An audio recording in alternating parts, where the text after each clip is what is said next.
और क्या कहूँ आपसे, मैं अपने लोकतंत्र के बौनेपन से परेशान हूँ।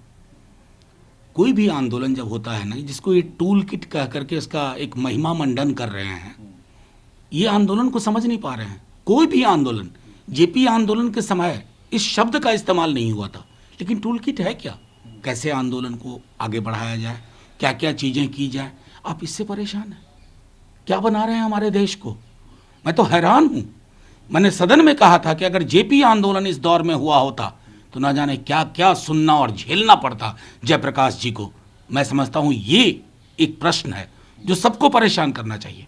सिर्फ जो आज इसके जद में आ रहे हैं वो नहीं, जो आज ताली बजा रहे हैं बैठ करके सत्ता प्रतिष्ठान के लोग। आप इस देश को बौना बना रहे हैं, इसके संस्कारों को समझ नहीं पा रहे हैं, इसके मिजाज को कमतर करके आंक रहे हैं। ये उचित नहीं है। आप युवाओं को अरेस्ट कर रहे हैं, परपेचुअली आप युवाओं से युद्ध कर रहे हैं। बीते 7 वर्षों से किसानों से युद्ध कर रहे हैं, मजदूरों से युद्ध कर रहे हैं। किसके हैं आप? किसने आपको वोट दिया और कहां खड़े दिखते हैं आप? देखिए, सीधे अगर आप देखिए कि जो लोग नफरत, वैमनस्य, घृणा का कारोबार कर रहे हैं वो महफूज है, उन पर कोई कानून लागू नहीं होता। लेकिन हाँ, जो पैगाम मोहब्बत लेके चल रहे हैं, आंदोलनों के पक्ष में खड़े हो रहे हैं, युवाओं की आवाज बन रहे हैं, किसानों के साथ सॉलिडारिटी एक्सरसाइज कर रहे हैं, उन पर बड़ी कड़ी नजर है। ये जो अथॉरिटेरियन स्टेट का प्रारूप तैयार किया जा रहा है ना, किया जा रहा है, कर दिया गया है, ये चिंता का विषय। देखिए, मैं स्वागत योग्य पहल मानता हूँ, वैक्सीनेशन ड्राइव चले, लेकिन जहां कहीं शंकाएं हों उनको निर्मूल साबित करने के लिए भी लगातार कम्युनिकेशन होता रहे, ये आवश्यक। क्यों ना मचे। मैं तो ढूंढ रहा हूं उन महापुरुषों को, महान नेताओं और नेत्रियों को, जो गैस का सिलेंडर लेके चौराहे पर बैठती थी कि साहब 20 रुपए बढ़ गए, 2 रुपए पेट्रोल में बढ़ गया। आप किसके लिए सरकार चला रहे हैं? आपको गरीब की थाली से मतलब नहीं है। आप एक तरफ तो कहते हैं किसान आंदोलन पे, इसकी मार किस पे पड़ रही है?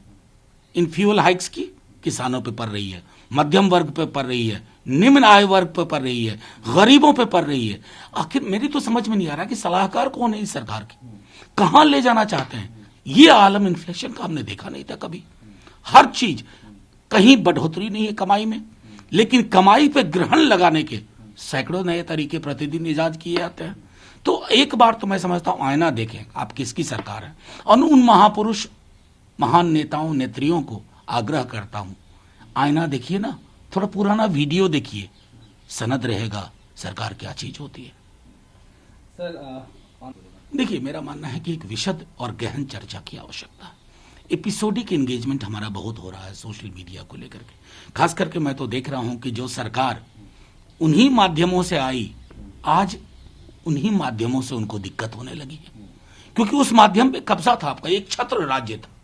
अचानक आपके वैकल्पिक स्वर आने लगे, तो अब आप बहुत परेशान हो रहे हैं, धमकी के स्वर में बात करते हैं। लेकिन इस पूरे परिप्रेक्ष्य में एक गहन और विशद चर्चा आवश्यक है। सर, एक लास्ट सवाल है सर, जिस celebrity sell not Lata Mangeshkar and Sachin Tendulkar. देखिए, एक पूरी, मैं जिस बात से चिंतित हूं, हमारे देश में मान लीजिए कोई आंदोलन चल रहा है, उसको लेकर के कहीं से एक ट्वीट और टिप्पणी आती। मैंने सदन में कहा था कि हमारा लोकतंत्र बहुत मजबूत है, किसी के एक ट्वीट से कमजोर नहीं होगा।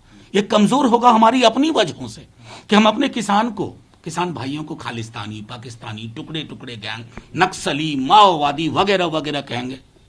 कैसा लगता है?